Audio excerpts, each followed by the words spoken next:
કાઠિયાવાડી અશ્વપાલન અને કાઠિયાવાડી અશ્વની 36 પ્રકારની જે ઘોડીઓની જાત છે એમાં કયા નોરની ઘોડી જે છે એ ભૂતકાળમાં કોની પાસે હતી, કયા ગામમાં હતી, આજે એના વિશે વાત કરવી છે। તો જેમાં માણકી જે છે એ ઇતરિયા ગામના સુથા ધાધલ પાસે હતી। ત્યારબાદ બોદલી જે છે એ ચૂડા દરબાર પાસે હતી। ત્યારબાદ પાંગળી જે છે એ ઢસા દરબારમાં હતી। ત્યારબાદ હરણ અને પિરાણી જે છે એ પાળિયાદ દરબારમાં હતી। ત્યારબાદ બેરી જે છે એ સનાળા રાઠોડ ધાધલ પાસે હતી। ત્યારબાદ મંચલી, રેડી, ભૂતડી, હેમર, શેણ, દાવલી, રીમી આ 7 ઘોડીઓ જે છે એ જસદણ દરબારમાં હતી। ત્યારબાદ ચાંગી જે છે એ ચોટીલા દરબારમાં હતી।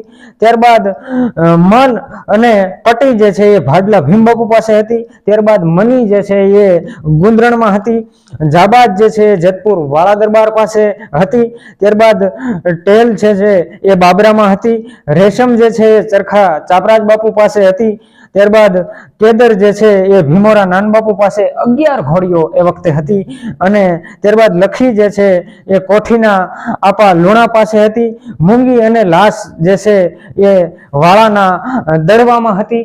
ત્યારબાદ ફૂલમાલ જે છે એ લાખા ફુલાણી પાસે હતી।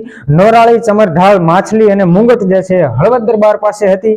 ત્યારબાદ છોગાળી લખતર દરબાર ગઢમાં હતી અને લાલ જે છે એ લીમડી દરબાર પાસે હતી। આ અમારા વિશ્લેષણમાં જે ઉલ્લેખ અમારી સામે આવ્યો છે તો આ 36 પ્રકારના જે અશ્વ કાઠિયાવાડી નોરના છે એમની જે પ્રજાતિઓ આટલી જગ્યાએ એ વખતે સચવાયેલી હતી ભૂતકાળમાં। તો આ હતી કાઠિયાવાડી અશ્વ વિશેની માહિતી। ધન્યવાદ। રામ રામ।